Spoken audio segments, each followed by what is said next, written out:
Welcome back to Sports Fans Only with your boy Sean Mack.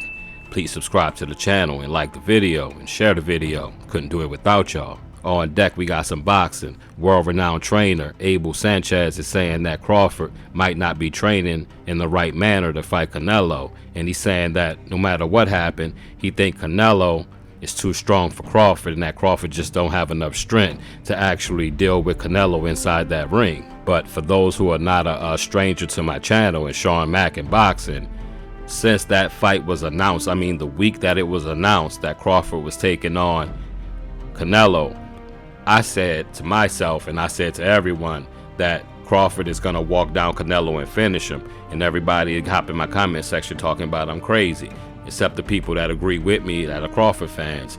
I'm neither a big fan of both. I don't like one more than the other, should I say. I'm a big fan of both because I'm a big fan of boxing. I personally have Crawford walking down Canelo within 10 rounds and finishing him.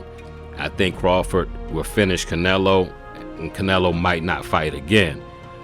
That's how bad I think it might be, similar to an Errol Spence moment. And there's no need to get your panties in a bunch when I say that, because 50% of us is going to be right and 50% of us are going to be wrong. And the ones that are right are going to tell the ones that are wrong, I told you so. We don't know what side it's going to be on, right? Crawford win, hey, I told you so. Canelo win, be like, hey, I told you so. But all of us have a 50-50 chance on getting this right. 50% of us is going to be wrong. That's just the way that it goes. It's boxing. So let's get into this article and see what Abel Sanchez was talking about, and I'll be back to spit some more of that hot fire holler. This is from Bad Left Hook. Sanchez is wondering if Crawford is preparing for the fight against Canelo in the right manner. Trainer Abel Sanchez takes time to break down the upcoming Canelo Alvarez versus Terence Crawford match from his perspective, based on the many years of expertise in the sport. Sanchez says while it's hard for him to say that he knows better than someone as accomplished as Crawford, he questions his approach to the fight and thinks he won't be able to overcome Canelo's natural size advantage. Here's some of what he had to say about this upcoming fight. This is all Abel Sanchez. In order to beat Canelo, you have to be willing to take a shot and press him, and make sure you keep him busy and keep him backing up. Sanchez says, if you can't muscle him, if you can't be more effective than he is with his punches and push him back, then you're not going to beat him. If you leave him on the outside, he's going to pick you apart.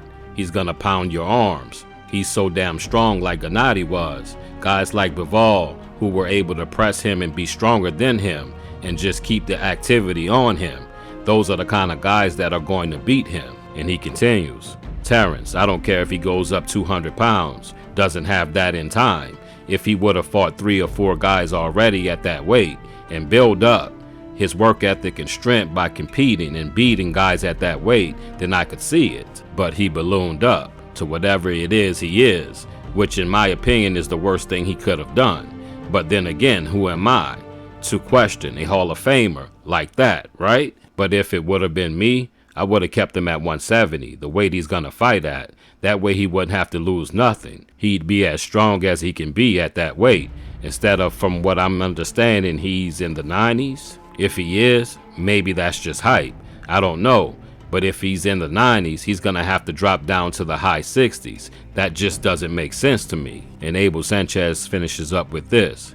But he's a Hall of Famer, man. He's a great fighter. I just don't think he's big enough. I don't think he's strong enough to be able to muscle Canelo. In my opinion, the first 3 or 4 rounds, Terence Crawford will have an advantage because of his hand speed. But once Canelo assimilates and gets used to the combinations coming at him, I think it's a sparring session again for Canelo, as he has in the past. I see Canelo going away towards the end with a decision. And I have to say, I disagree with everything Mr. Abel Sanchez said. But he also said in that read I just did, it's boxing. He doesn't really know. That's just his opinion. Just like I said, it's in my opinion that Canelo will lose to Crawford within 10 rounds by KO or stoppage. That's just how I feel. I could be wrong. It's boxing. I don't know why we hop in the comment sections and we go to beefing with each other talking about, oh man, you're wrong. You don't know what you're talking about. Oh, you're stupid. One guy in the comment section told me I must have fell and bumped my head, had a concussion, and didn't get it fixed. I don't even know what that's supposed to mean. I understand the words coming out of his mouth, but what does that supposed to mean just because I disagree with you? If Canelo come out next month, I think the fight's on the 13th, right? And he beats him, I'm going to be like, okay, I'm happy for Canelo. And someone going to hop in the comment section and be like, oh yeah, but you was wrong. But just as easy, that person could have been wrong because we don't know. I've learned a lot from that Spence and Crawford fight, but I didn't always feel like that didn't make my decision on how I pick fights. It's just I won't doubt Crawford again until I see him lose. He's undefeated. Canelo's not. I've seen him lose. I had Bivol winning that fight as well. So who knows? I'm gonna keep coming with more content, more of the hot fire before the fight come. We're a couple weeks out, and I'm gonna be all on that ass about this fight. On that note, I've been Sean Mack, and this is Sports Fans Only. Holla.